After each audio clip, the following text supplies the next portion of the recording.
मेरा नाम भंते धर्मरत्न। मैं राजकोट गुजरात से। जब मुझे पता चला कि यहाँ पर एक ऐसा प्रॉब्लम हुआ है, एक धर्म के नाते और एक बुद्ध के शिष्य के नाते और बुद्ध के प्रचारक के नाते मैं इस बॉम्बे की धरती पर भंते जी को सहयोग करने के लिए आया हूँ। मंदिर जी, आप क्या कहना चाहोगे 30 मई को जो ये बुद्ध भूमि फाउंडेशन का जो प्रकरण हुआ है, ये प्रकरण एकदम अन्याय हुआ है। ये जो भिक्षु संघ है उनके ऊपर अन्याय हुआ है, तो उसी मार्फत भिक्षु संघ और बुद्ध भूमि फाउंडेशन की तरफ से ये आंदोलन, धरने आंदोलन शुरू है। आज के ये आंदोलन का नौवा दिवस है, तो आप क्या कहना चाहोगे?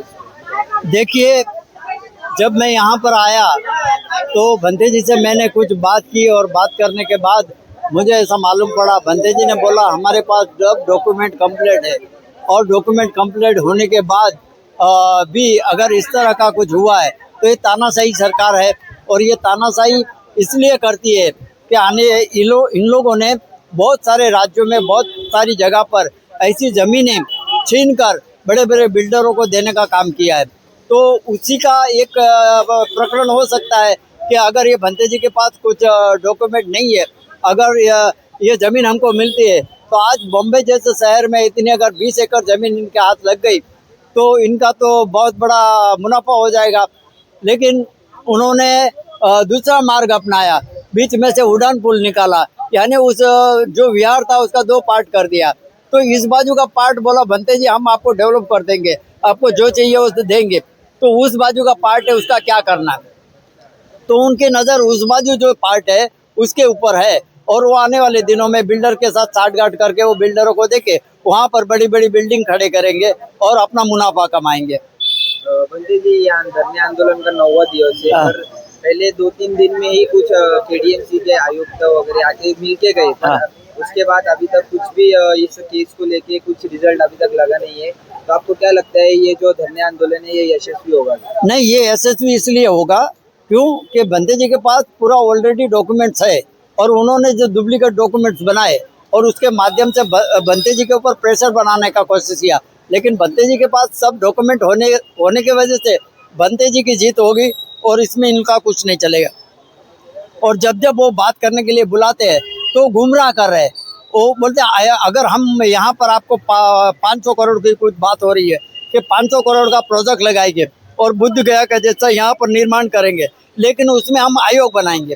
अरे आयोग की ज़मीन हमारी है और आप अगर हमको दे रहे हैं तो हमारी ज़मीन भी उसमें गई है ना, जो उड़ान पुल बना है उसमें ज़मीन गई है तो उसका मुआवजा मिलना चाहिए। और कुछ ज़मीन इससे पहले भी गई है जिसका 16 लाख रुपया रेलवे ने इनको दिया हुआ है, वो पैसा भी अभी तक इनको मिला नहीं है। तो बस उल्टा सीधा सब हो रहा है, लेकिन भंते जी की जीत होने वाली है क्योंकि पूरा ये कल्याण नहीं, पूरे महाराष्ट्र के भिक्षुगण, मैं यहाँ के उपासक उपासिका तन मन धन से भंते जी के साथ है और जीत हमारी ही होने वाली है, भिक्षुगण की जीत होने वाली है। 29 तारीख को जो महा आक्रोश मोर्चा है उसमें आप क्या कहना चाहोगे? नहीं, जो आक्रोश मोर्चा इस कानून व्यवस्था में जो लोग बैठे हैं इनके ऊपर एक प्रेशर बनाने के लिए एक माहौल खड़ा करना है और उसके बाद आने वाले दिनों में अगर ये इस तरह मानेंगे नहीं तो हम उससे भी बड़ा मोर्चा पूरा महाराष्ट्र और गुजरात को पूरा ऑर्गेनाइज करके हम एक बड़ा मंत्रालय पे मोर्चा लेके जाएंगे। जैसे कि बंते जी अभी भीड़ में से उपवर्गीकरण रद्द करा, उसके ऊपर एक बहुत बड़ा लॉन्ग मार्च निकला हुआ है।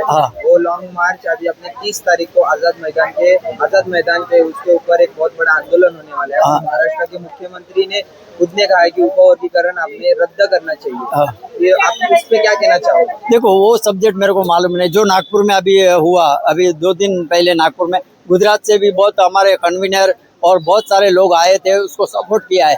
तो मैं भी गुजरात के लोगों को भी अभी ऑर्गेनाइज करने का काम कर रहा हूँ। इस समस्या का हल करने के लिए महाराष्ट्र और गुजरात दोनों मिलके हम एक पॉजिटिव थिंकिंग के ऊपर काम करेंगे। हम नेगेटिव कुछ नहीं सोचेंगे और ये परिणाम भंते जी के फेवर में आने वाला है।